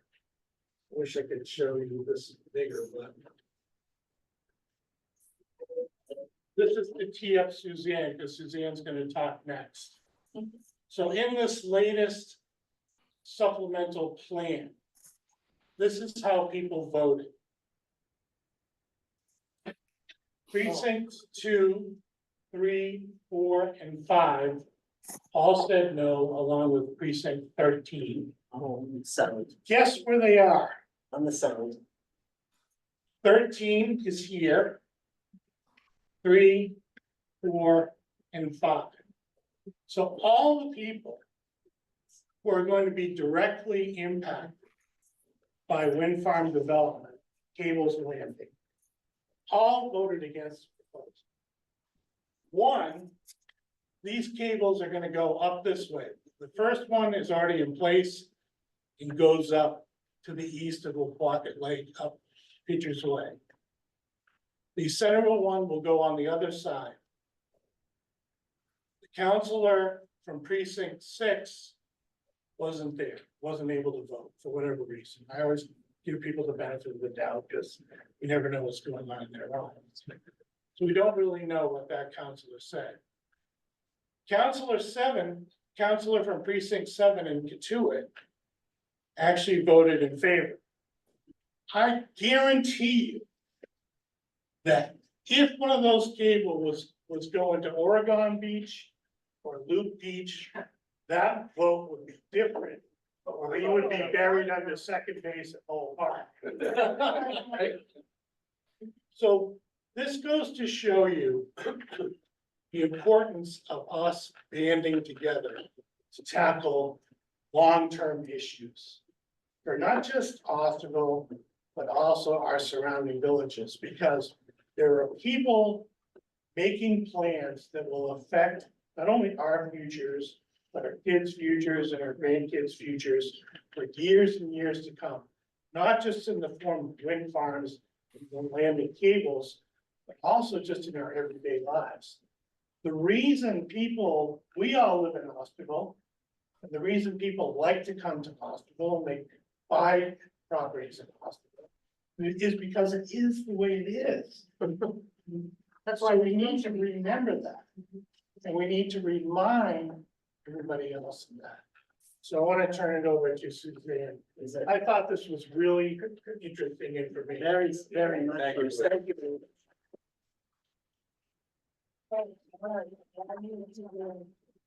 Could you just speak to first, how the process used to be when they developed this plan, if the judge used to be involved with, where each village would submit a plan to the town, and then the town would submit the original, and how they changed that? Sure, so, what happened was, when I became, an Osterville OBA director, one of the things that I wanted to do to educate myself was I read the previous 2 long-term plans. What were the years of those? I don't remember. 10 years ago. One was 2010, I think. We actually did it in 2005, and it was, 2005, and then there was one before that too. yes, it was. These were extremely detailed, extremely well done documents that were, 20 pages thick. Very, very detailed. You break down every aspect of, a village, everything was addressed. Topic by topic, whether it was housing or conservation or beaches or conservation or everything was there. But just an amazing job. Well, the town, without asking or informing any of the local village associations, decided on their own that they would take over that process and develop their own long-term local comprehensive plan for the town.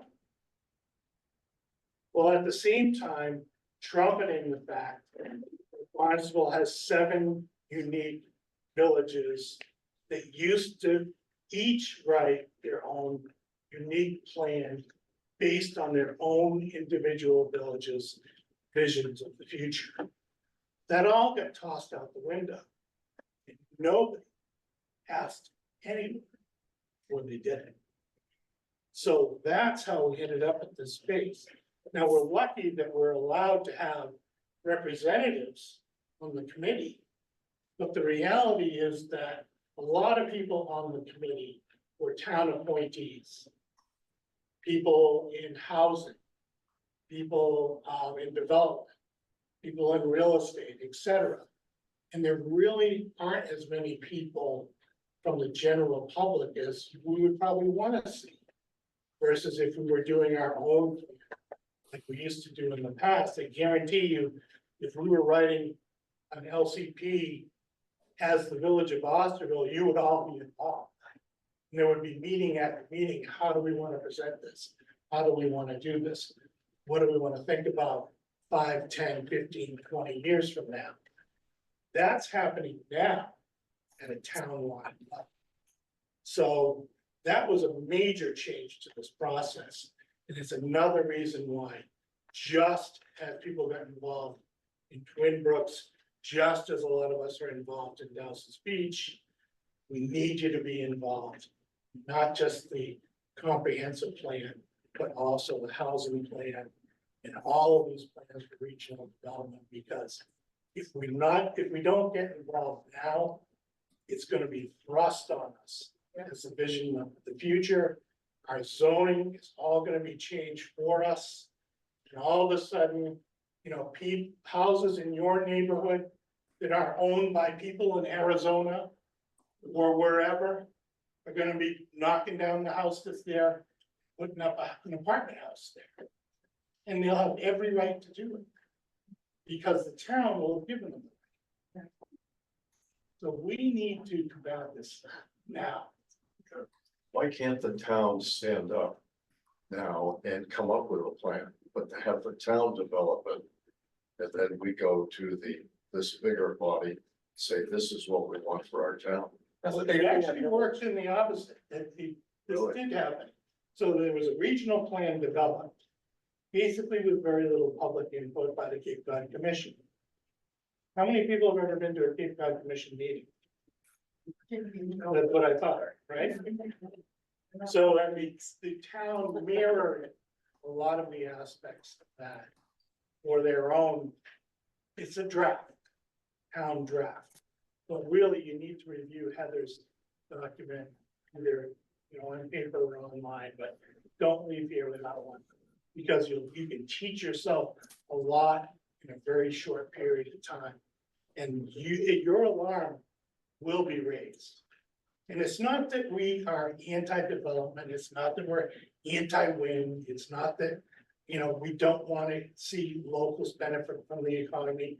We obviously want people to be able to find affordable housing, but we need to be involved in the process and be advocates for ourselves versus dictated to how it's gonna be. And that's the way it's set up right now. Bruce, So figure it out. I think a couple of things to say. Number one, that fine things you said were so excellent earlier. That was all done by OVA, essentially, in the old days. Right. We spent hours and OVA developed excellent plans. And they went away from that. Another thing which is very sensitive, and I can't afford not to go into dangerous grounds, but because it's so important. The Cape Cod Commission, in my mind, and I'm trying to be very objective, and certain parts of the town are very progressive. And I could get more detail, but I probably would get into dangerous areas. And they therefore think differently than what, looking at the crowd and what I think, and you people. And therefore, we have to do our homework. The last thing I want to say is, I watched a lot of, because I was a governor in the beach club, Bigville Beach Club. And I somewhat got the assignment there to watch over Centerville, since it's in that area.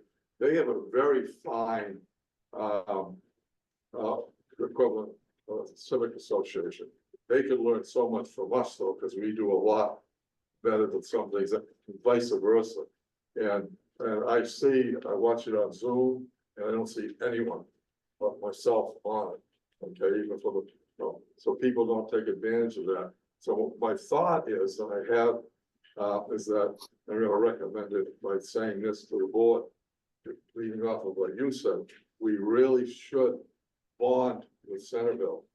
Yeah. And because we get. Well, I'm gonna hope you are, because as I say, I've watched at least 8 to 10 Centerville meetings, and I've never seen anyone from OVA in the pictures. So there's room for us to improve, and that's something that you're helping us learn tonight.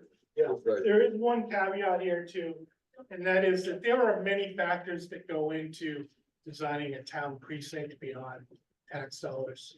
Just want to make sure everyone's clear on that. Population. Mainly population, right?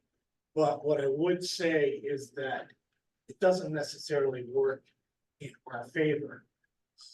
And, you know, we just need to make sure that we are looking out for ourselves in this process, that's all. Suzanne. All right. Have a, Quick comment, there's nothing that would prevent the OBA from pulling out the prior plan that you all worked on and taking a look at it through today's eyes and saying, you know, with a big group, what's changed, what's not, what would you like to see in advancing that, right? The folks who decided to move away from that were town staff without even talking to the town council. So you're sort of saying, those are town employees who actually work for you, right? So that could be something that is useful. Yeah, I recollect what we did, and I think what it was is what we still like. Yeah, I think it's good. that could be a future agenda item. Yes. Right? Yeah, Thank you.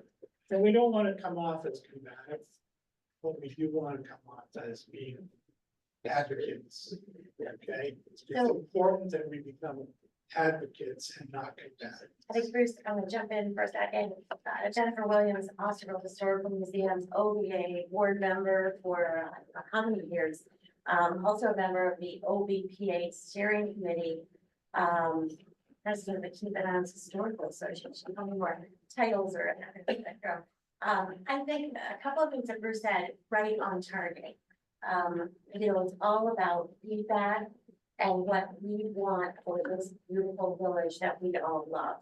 I think that from living in Osterville, raising my 4 children here in Osterville, and being the director of the museum and the farmers market, you can see sort of where my priorities are in terms of maintaining and preserving the history of this beautiful village that we all love, and our local vibrant business community. I mean, that's really the heart of where we're at, and all the families who live here, past, present, and future. Becoming involved, I think, is really critical to all of this, and speaking up and participating. And I think that's one of the things when I applied for the local comprehensive plan committee, sort of like, let's put my money where my mouth is, or whatever the saying is, to become active and become involved, because that's where you make a difference. The last meeting that we had for the local comprehensive planning committee, and it is just a committee, has no legal bound sake for the draft chapters that are being written or produced. The last meeting happened to focus on culture and historical preservation. And I think that you would have been all very excited to hear the things that were spoken about, particularly about Osterville as being sort of a piece to look at in terms of achieving and maintaining the goals of this beautiful village that we all love. So I encourage everyone to talk with me, come to the next meetings that we have. I don't have my schedule in front of me, but they are on the website for the town, and they're all open. They are available on Zoom as well, if you can't make it in person. And feel free to always send an email or come chat with me at the museum.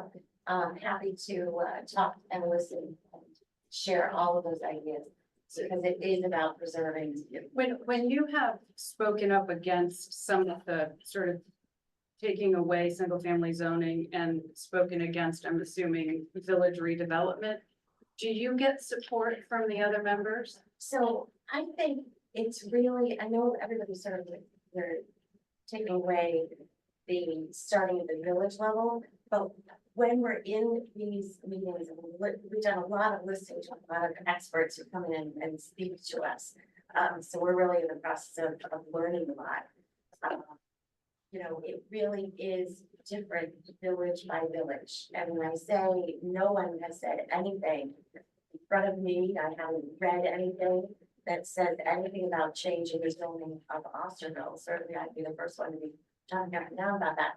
I know you referenced the Cape Cod Commission in your research and reports, and I am by no means an expert at all. All I can say is what I've been a part of with the local comprehensive planning community meetings. And there is a whole nother round of outreach, because I agree, I think some of the outreach has been lackluster, not as sharing or open as it could have been. And I think that just gets into sort of staff personal presentation styles and what they're comfortable with or not comfortable with. I clearly am more comfortable with getting feedback directly from everybody, so I welcome that. So maybe it would be helpful because the draft plan, the LCP draft land use and housing both mirror. And it does call for village redevelopment, including Osterville, and it does call for changing zoning around. So I think it might be helpful to you. So Just that, in your advocacy, if we all sort of help you. so that is very much based on a draft form, and Right. you're recycling and going back to that again, so it is by no means a final anything.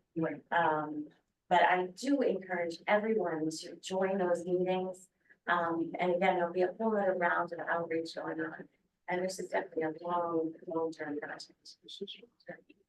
Just one other thing to mention too, is that we're not protected, like the village of Barnstable and Route 6A. With the historical development, right? We're not a historic district, so they don't really have to worry as much about this as we do. So just for what it's worth.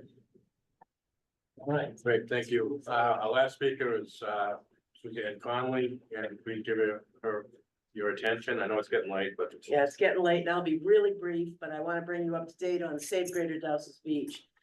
We are still chugging along. We are coming up to our second anniversary of our founding. We were founded on the beach in August 2022. We meet every single Wednesday at 11 a.m. right here in the library on the lower level. We've been blessed with some new blood coming to those meetings, joining our discussions and helping. I knew I wouldn't have any time. Helping us with our work. We did, thanks to the generosity of individual donors. We have been able to file a suit in Barnstable Superior Court. We had our hearing yesterday. We sued the town council. I'm sorry, John. But not John specifically, because he was one of what we refer to as the five. We love the five. They stood up and they said, we don't need these wind farm cables coming in to our beautiful recreational beaches.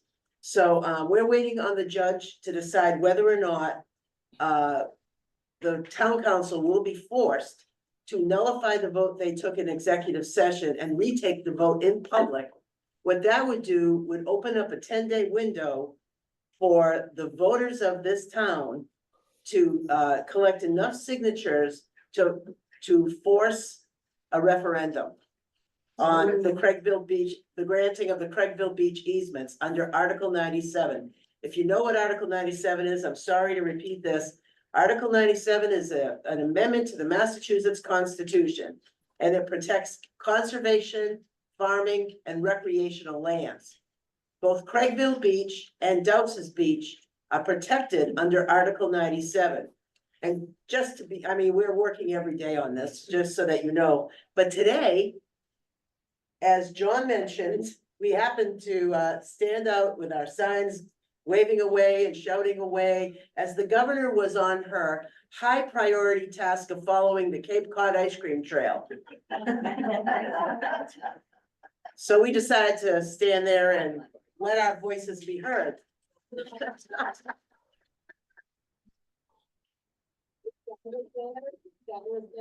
John was there, and to her credit, though, she was inside for a long time. We wondered if she was eating a banana split with all the.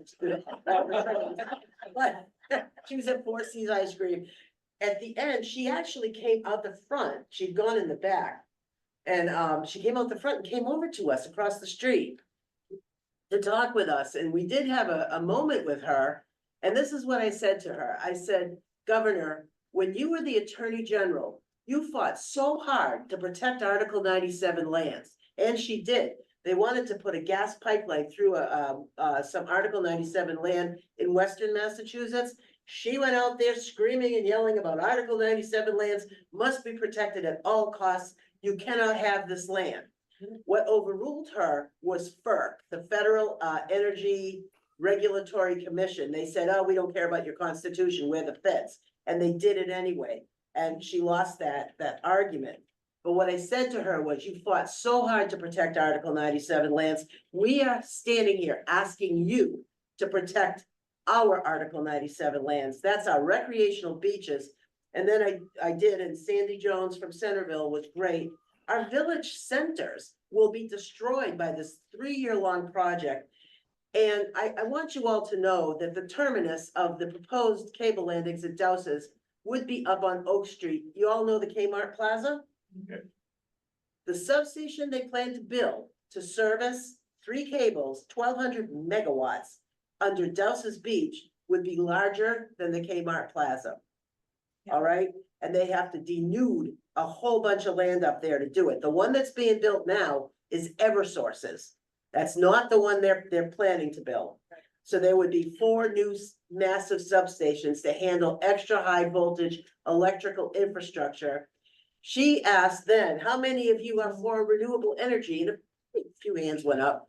But I said, Governor, there are other ways to do renewable energy that doesn't mean putting junk in our oceans that will only last for 20 years, because once the lifespan of these wind farms is over, we're gonna end up with an ocean full of junk that surrounds Cape Cod. They have 10 of them built south of Martha's Vineyard. Do you know how many there would be if the federal government has its way? Anybody know that number? 2,500. And each one of them carries 3 of these turbine blades. Now, you saw what happened when one turbine blade shattered. We're pretty sure that what happened is these are the largest blades ever built. And they're so large that as the wind blows, they flex and they hit the upright, right? And they end up shattering. We think that's part of what happened. We're not sure yet. 2 football fields. Yeah, right. So I went, yeah, they're as long as a football field. They're longer than a football field. Excuse me. So I said to the governor, there are other ways to do renewable energy, because what they're planning is not clean. They call it clean energy. It's not clean at all. I mean, the substations out in the middle of the ocean, they're called ESPs, each carry 180,000 gallons of dielectric fluid. All right, so it's not clean energy, no matter what they say. I said, Governor, there's micronuclear, that's the wave of the future. There is geothermal, there is hydroelectric. And she kind of looked at me and said, yes, you're right. And I didn't know what that meant, so. Never heard that before? But anyway, we were glad to end up having a talk with her. And letting her know how strongly we feel against this use of our recreational beaches. You know, at today's meeting, we were talking about the fact at Coles Beach, for example. Oh, by the way, the feds told Avangrid, stop all electrical production. Well, I went over to Coles Beach with my EMF meter, which I have. I bought it on Amazon, and I held it over the splicing vault, and guess what? There's power. Those lines are still energized. So it's either that they're sucking, the wind farms are actually sucking electricity off of the grid right now, or the diesel generators on the electrical service platforms are generating power. We don't know, and they won't tell us, right? They're not gonna tell us, but I will tell you right now, there's still power in those lines. Well, didn't the feds just tell them they could continue production? No, they told them they could keep construction, except for the blades, because they're not sure about these long blades anymore. But that will happen, you know, because the feds are really pushing this. They're all afraid of the election. If the election goes the way they don't want it to go, the wind farm projects are really gonna be struggling. So I'm not making any endorsements or anything. I'm just saying, they're trying to rush this before the election happens. And they're pushing, but anyway, we continue to fight. I thank the community. With the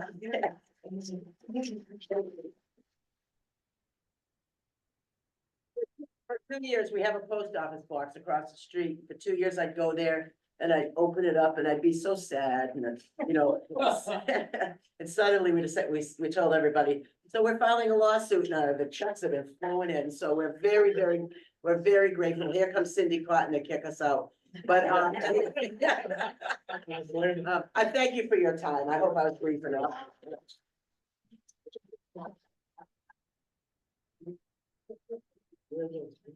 Hello, one thing before you people leave, I just want you all to know that last month, 2 very wonderful people were appointed as board members. One was Susan, and and the other is, Hector and Comfort, both the dynamic leaders of Save Our Beach, so we have strengthened, OBA by having these two wonderful board members. Thanks, Bill.